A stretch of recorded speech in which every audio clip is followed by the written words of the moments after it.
और एक और बड़ी खबर, राजस्थान में बोर्ड परीक्षा के क्वेश्चन पेपर पर विवाद खड़ा हो गया है और परीक्षा में पूछे गए प्रश्नों पर सवाल खड़े हो गए हैं। सवाल यह उठ रहा है कि यह प्रश्न पत्र है या कांग्रेस का प्रशंसा पत्र। विवाद खड़ा हुआ है 12वीं बोर्ड के पॉलिटिकल साइंस के पेपर में। 2 घंटे 45 मिनट के प्रश्न पत्र में 6 सवाल कांग्रेस से जुड़े हैं और ये सारे सवाल ऐसे हैं जिनमें कांग्रेस का महिमा मंडन किया गया है। अब एक्सपर्ट्स के मुताबिक सत्ताधारी दल के गुणगान वाले इतने ज्यादा सवाल पहली बार पूछे गए हैं। राजस्थान में कांग्रेस सत्ता में है, इसलिए सत्ताधारी दल के गुणगान वाले सवाल पर अब सियासत शुरू हो गई है। मुख्यमंत्री अशोक गहलोत और उनकी सरकार पर सवाल उठ रहे हैं। राजस्थान में अगले साल विधानसभा चुनाव होने वाले हैं, ऐसे में कांग्रेस के गुणगान वाले सवाल पर राजनीति गर्म है।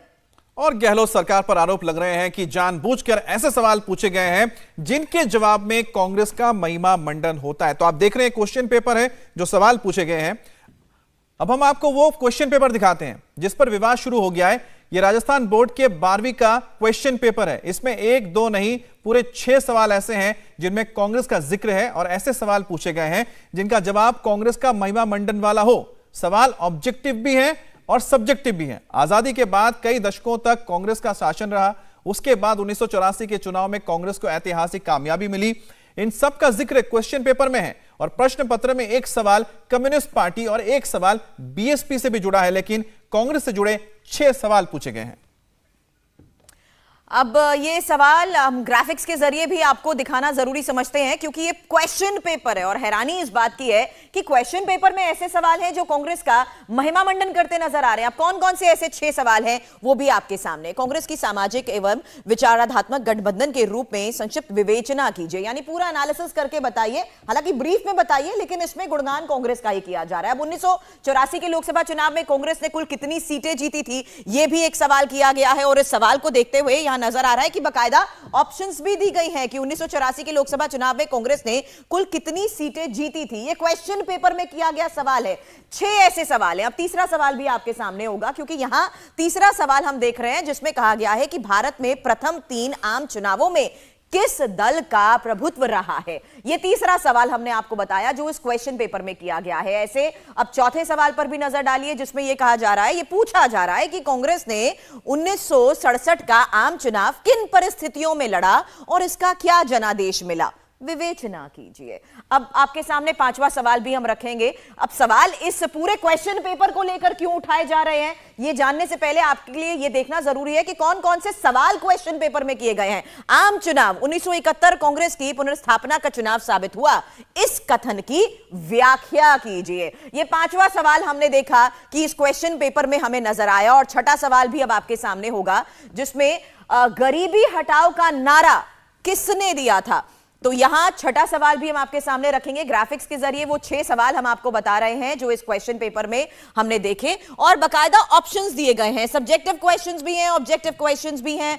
तो ये 6 सवाल, आम चुनाव 1971 कांग्रेस की पुनर्स्थापना का चुनाव साबित हुआ, इस कथन की व्याख्या कीजिए। इसके अलावा क्वेश्चन पेपर तो फिलहाल कांग्रेस के महिमा मंडन वाला ही है।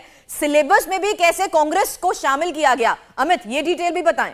बिल्कुल, और राजस्थान बोर्ड के 12वीं के पॉलिटिकल साइंस के सिलेबस में एक टॉपिक है एक दल के प्रभुत्व का दौर और कांग्रेस प्रणाली, चुनौतियां और पुनर्स्थापना।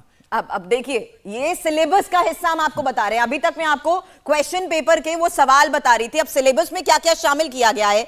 एक दल के प्रभुत्व का दौर और कांग्रेस प्रणाली, चुनौतियां और पुनर्स्थापना। अब ये सिलेबस का हिस्सा है जिसमें कांग्रेस के बारे में ही सारी चीजें पढ़ाई जा रही हैं, बताई जा रही हैं। तो ये सवालों के घेरे में इसीलिए है क्योंकि यहां पर किस तरीके से उन चुनौतियों का सामना किया गया उसका ना सिर्फ पूरा एनालिसिस करने को कहा गया है बल्कि क्वेश्चन में भी ये कहा गया है, ये पूछा गया है कि आखिर कांग्रेस की तरफ से किस तरीके से उस हालात को देखते हुए इन चुनौतियों का सामना किया गया। अब प्रश्न पत्र में कांग्रेस की तारीफ वाले सवाल पर राजस्थान सरकार की तरफ से क्या सफाई आई है ये देखिए। राजस्थान के शिक्षा मंत्री बीडी कल्लक ने यह कहा है कि बोर्ड ऑटोनोमस बॉडी है, बोर्ड में सरकार का कोई दखल नहीं है। राजस्थान के शिक्षा मंत्री ने कहा है कि सवाल सरकार ने नहीं बोर्ड ने तय किए हैं। अब शिक्षा मंत्री ने यह भी दलील दे दी है कि प्रश्न पत्र में दूसरे दलों से भी जुड़े सवाल पूछे गए हैं। देखिए, बोर्ड ऑटोनोमस है, उसमें सरकार का कोई इंटरफेरेंस नहीं है। और वक्तन वक्तन जो पेपर पुराने आप देखेंगे तो उसमें ऐसे अनेक क्वेश्चन मिल जाएंगे जो अन्य पार्टियों से भी संबंधित होते हैं। तो ये पॉलिटिकल साइंस का पेपर जो है वो कोई सरकार ने नहीं छांटा है। देखो मेरी बात सुनो, सरकार की तरफ से यदि उसमें कहीं कोई आपको लगे तो मैं जिम्मेवार हूँ। बोर्ड आप जानते हैं बिल्कुल ऑटोनोमस बॉडी है और परीक्षक कौन है क्या है इसका किसी को पता नहीं रहता। सब मतलब इसमें गुप्त एक तरह से रखे जाते हैं और उसमें एग्जामिनर ने, मैंने एक बार में आज पढ़ा कि 5-6 क्वेश्चन जो है उससे संबंधित है। तो क्या आप उसको कार्रवाई करेंगे, कोई एक्शन लेंगे इसमें? नहीं, मतलब बोर्ड जो है वो ऑटोनोमस, मैंने कहा ना, बॉडी है। बोर्ड जो है कोई भी बात होती है कॉग्निजेंस वो लेता है। इंडिया टीवी हर वक्त हर जगह डाउनलोड करने के लिए सर्च करें India TV news Google play store या ऐप स्टोर पर।